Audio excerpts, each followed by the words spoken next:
এখন বেলেগৰ মানুহ মাটি দি আছিলে নেকি? বেলেগে লোৱা আছিলে, বেলেগৰ পৰা লৈছোঁ। এতিয়া যোন মালিক তেওঁলোকে লৈ লৈছে, এতিয়া বস্তুখিনি উলিয়াই দিছে, আপুনি বস্তুখিনি সমজি পাইছে?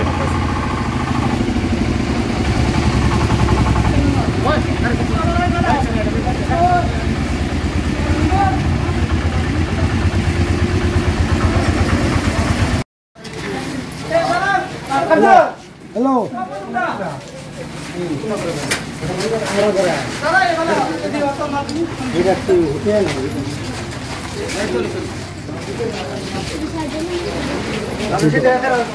এখন দোকান কাৰ আছিলে? হ'ব, এতিয়া আপোনালোকে নিজে নিজে উলিয়াই নিছে? সিহঁতে অৰ্ডাৰ দিছে, আমি মালখিনি ওলাই লৈছোঁ। মাল কোনো দিগদাৰি কৰা নাই আমাৰ। আচ্ছা,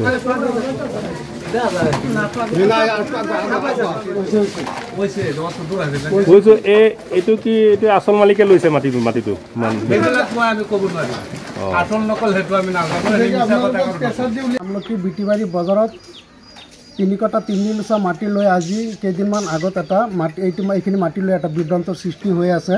প্ৰকৃততে এই মাটিখিনি আমাৰ হয়, এই মাটিখিনি আমাৰ দেউতাৰ হয়, আমাৰ প্ৰত্যেক সম্পত্তি হয়। এই মাটিখিনি মানে আমাৰ 30-35 বছৰ আগত মোৰ দেউতাই এই আমাৰ আমলখি গাঁৱৰ সংসাৰ আলী আৰু নুৰ আলী আৰু বৰবেটি গাঁৱৰ নিজামুদ্দিনক এই 3জনক মানে 3টা ৰুম ভাড়াত দিছিলে। 3টা ৰুম ভাড়াত দিছিলে। দিয়াত এই 3টা ৰুমৰ সুযোগ লৈ তেওঁলোকে লাহে লাহে লাহে লাহে এই গোটেইখিনি মাটি তেওঁলোকে নিজৰ কব্জাত লৈ লয়, দখল কৰি লৈ লয়। এই যেতিয়া লৈ লয় তেতিয়া মানে আৰু ভাড়াও নিদিয়ে, আৰু গোটেইখিনি মাটি যেতিয়া লৈ লৈছে তেতিয়া আমাৰ খুৰা আৰু দেউতা মানে প্ৰত্যেক মানুহৰ গাঁৱৰ যে মাতব্বৰ আছে, মাতব্বৰৰ ঘৰে ঘৰে গৈ হাতে ভৰিয়ে বহুত আনয় বিনয় কৰাৰ পিছত তেওঁলোকেও মানে এই নিজামতক নুৰ আলীক আৰু সংসাৰ আলীক মানে তেওঁলোকে বহুবাৰ কৈছে যে মাটিখিনি তোমালোকৰ নহয়, মাটিখিনি দি দিয়া। কিন্তু তেওঁলোকে পইচা পাতি থকা মানুহ, সম্পদ থকা মানুহ, চাকৰি থকা মানুহ, তেওঁলোকে এই মাটিখিনি মোকলাই নিদিলে। নিদিয়াৰ পিছত আমি বটদ্ৰৱা থানাত অৱগত কৰাইছোঁ, আমি চাৰ্কুলত লিখিতভাৱে অভিযোগ দিছোঁ। দিয়াৰ পিছত এই চাৰ্কুলৰ পৰা এই মণ্ডল তিনিজন মণ্ডল আৰু কাৰণগোচ আহি পেলাই এই মাটিখিনি ভালকৈ তন্ন কৰি চাই তেওঁলোকে নিজে ইয়াত ঘোষণা কৰি থৈ গৈছে যে এই মাটিখিনি তোমালোকৰ হয়, এই দাগ এইটো হয়, এই মাটিখিনি তোমালোকৰেই হয়। এইখিনি কথা কৈ যোৱাৰ পিছতো তেওঁলোকে মাটিখিনি খালী কৰি নিদিয়াৰ ফলত তেতিয়া আমি কি কৰিছোঁ, আমি বটদ্ৰৱা থানাত মানে আমি এই হেৰি কৰিছোঁ। আৰু ইয়াত কথাটো ৰৈ গৈছে, বটদ্ৰৱা থানাৰ অচিও জানে এই কথাটো।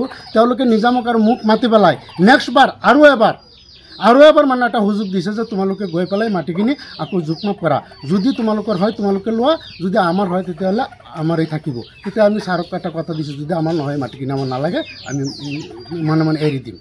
এই কথাখিনি ক'লোঁ। কোৱাৰ পিছত আজি প্ৰায় কেইদিন আগত তেওঁলোকে মানে এই দোকানীবিলাক, এতিয়াতো লাহে লাহে দোকানী অলপ বাঢ়িছে, এই দোকানীবিলাকে গোটেই কথাখিনি গম পায় তেওঁলোকে নিজৰ দোকানবিলাক নিজে খালী কৰি দিছে। তেওঁলোকৰ নিজৰ মাল নিজে সমজি লয় আৰু দোকানবিলাক খালী কৰি দিয়ে। সেই খালী কৰা দোকানবিলাকৰ যে তেওঁলোকে নিজে লৈছে, এইটো এটা ভিডিঅ' ফুটেজ আছে।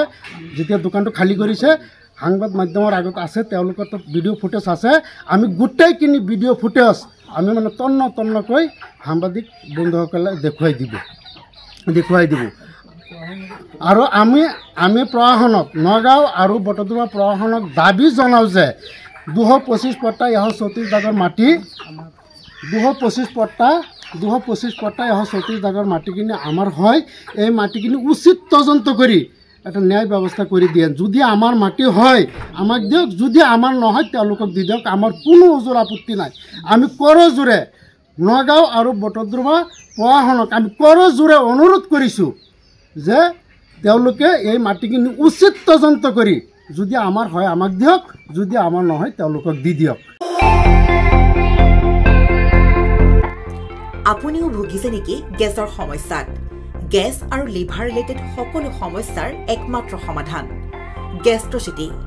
বদহজম, এচিডিটি, ফেটি লিভাৰ, পাইলছকে আদি কৰি ভিন্ন গেছৰ সমস্যাৰ সমাধানৰ বাবে কেৱল আপোনাৰ কাষত গেষ্ট্ৰচিটি।